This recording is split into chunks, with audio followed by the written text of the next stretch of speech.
Hello আমার দুষ্টু প্রিয় মিষ্টি বন্ধুরা তোমরা সকলে কেমন আছো? আশা করি তোমরা সকলে অনেক অনেক ভালো আছো। বন্ধুরা তোমাদের জন্য নতুন একটি গল্প নিয়ে চলে আসলাম। বন্ধুরা গল্পটি শেষ পর্যন্ত দেখলে আপনাদের দাঁড়িয়ে যাবে, আপনারা হাতের কাজ করতে বাধ্য হবেন।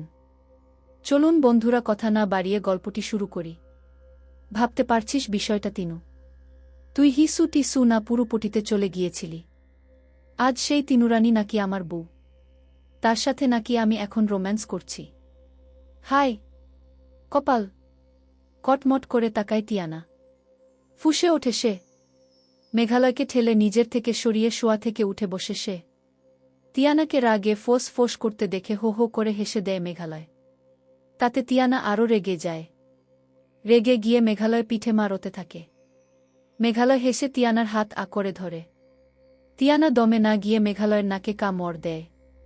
মেঘালয় ব্যথায় উহু করে ওঠে। টিয়ানা সেদিকে পাত্তা না দিয়ে মেঘালয়ের থেকে নিজের হাত ছাড়িয়ে গাল ফুলিয়ে বসে থাকে। মেঘালয় নাকে হাত বুলিয়ে বলল, রাক্ষুসি একটা।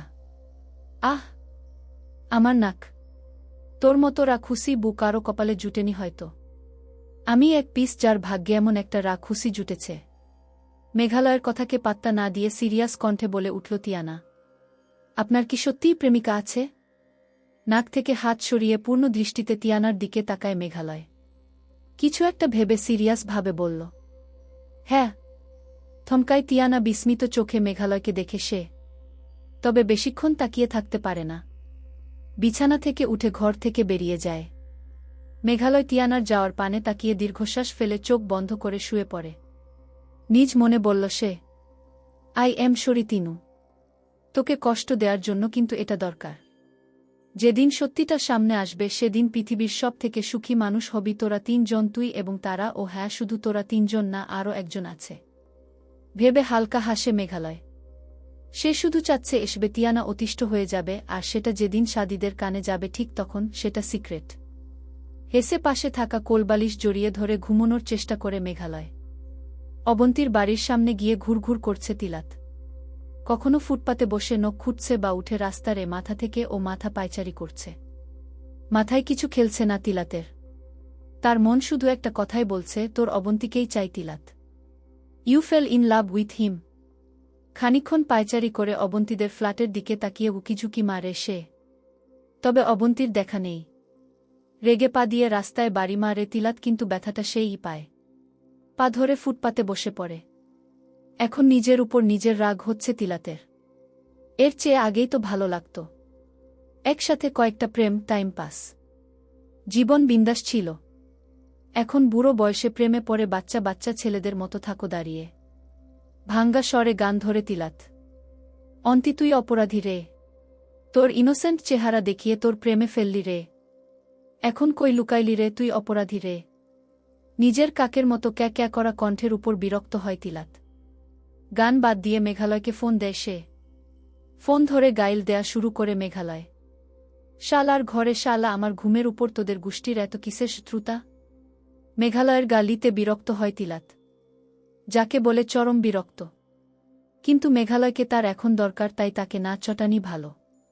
তাই নিজের চরম বিরক্তিকে দমন করে মিষ্টি কণ্ঠে দাঁতে দাঁতে চেপে বলল, আমি জানি আমি তোর শালা। আমি বারবার বলতে হবে না। কাল থেকে শুনতে শুনতে কান পচে গেল আমার। তিলাতের মিষ্টি বুলিকে সম্পূর্ণ অগ্রাহ্য করে বলে উঠল মেঘালয়, কি চাই? I am in love. বিস্ময়ে চিল্লিয়ে ওঠে বলে Meghalaya. What? You fell in love? দুঃখী কণ্ঠে উত্তর দেয় তিলাত। ইহা, আই এম ইন লাভ। ফটাফট বলে উঠল Meghalaya. I don't believe this. আমি সত্যি বলছি মেঘ। মেঘালয় আহমক হয়ে প্রশ্ন করে, মেয়েটা কে? অবন্তী। মেঘাকয় দ্বিগুণ চিল্লিয়ে বলল, হোয়াট? শেষ অবধি বোনের বান্ধবীর প্রেমে পড়লি ছাগল? তাকে ছাগল বলাটা পছন্দ হয় না তিলাতের। তাই ফুঁসে ওঠে বলল, তাহলে তুইও ছাগল? আমার মতো তুইও তো বন্ধু বোনের প্রেমে পড়েছিস। তার বেলায়? ছাদের রেলিং এ দুহাতে ভর দিয়ে বসে আছে টিয়ানা। হঠাৎ করে তার জীবনটা উল্টপাল্ট হয়ে গেল। ভালই তো ছিল তার নিজের জগৎ। সেখানে কেন সে নিজের জীবনের সত্যিটা জানতে পারল? তার আম্মু তার নিজের আম্মু না। এটা কি করে মানবে সে? যাবে ছোটবেলা আম্মু জেনে এসেছে সে নাকি তার মাইনা। আর যিনি মা সে কবরে শুয়ে আছেন অন্যের জীবন ধ্বংস করে। আর যাকে ভালোবাসল সে নাকি অন্য কাউকে ভালোবাসে। হু হু করে কেঁদে দেয় তিয়ানা। কিছু ভালো লাগছে না তার। কোথায় একটা চলে যেতে ইচ্ছে করছে। পাশে কারো উপস্থিতি টের ওয়ে চোখের জল মুছে তিয়ানা। পিছন ফরে তুলিকাকে দেখে মলিন হেসে বলল, কিছু বলবে আম্মু? মেয়ের দিকে ভালো করে তাকায় তুলিকা। মেয়েটা দিন দিন কেমন শুকিয়ে যাচ্ছে। খায় না ঠিক মতো, কেমন একটা গুটিয়ে ফেলছে নিজেকে।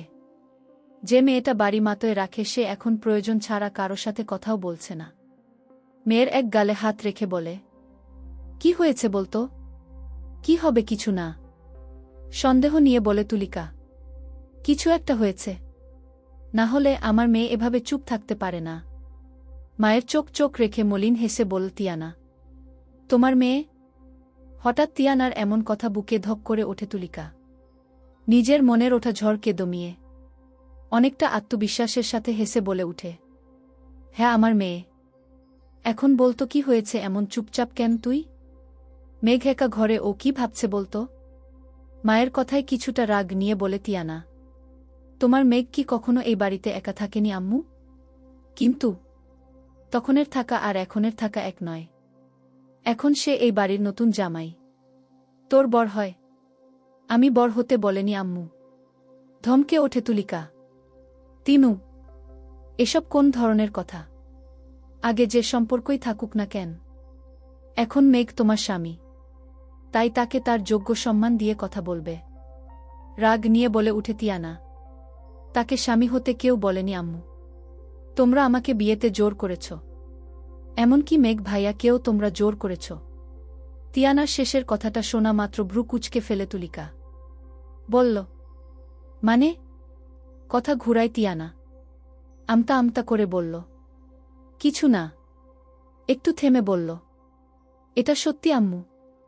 তুমি আমার চেয়ে মেঘ ভাইয়াকে বেশি ভালোবাসো? হাসে তুলিকা। হেসে তিয়ানার দুগালে হাত রেখে বলল, প্রথমত নিজের স্বামীকে ভাই বলতে নেই। জানি অভ্যেস, কিন্তু অভ্যেস তো বদলাতে হবে। থেমে তিয়ানার কপালে ঠোঁট ছুঁয়ে বলল, তুই তো আমার নারী ছেঁড়া ধন। তোর থেকে আর কাউকে ভালোবাসতে পারি? মায়ের চোখের দিকে তাকিয়ে বলল তিয়ানা, সত্যি কি তাই? নারী ছেড়ে ধন? থমকায় তুলিকা সেই সাথে অবাক চোখে তিয়ানাকে দেখে। তিয়ানার ঠোঁটের কোণে অদ্ভুত এক যন্ত্রণাময় হাসির রেখা। অজানা ভয়ে বুক কেঁপে ওঠে তুলিকা। তিয়ানার গাল থেকে হাত সরিয়ে নেয় সে। তুলিকার হাতের দিকে একবার তাকিয়ে তাকে পাশ কাটিয়ে ছাদ থেকে চলে যায় তিয়ানা। তবে থমকে দাঁড়িয়ে থাকে তুলিকা। মেয়ের বলা শেষ কথার মানে খোঁজার চেষ্টা তার চলবে।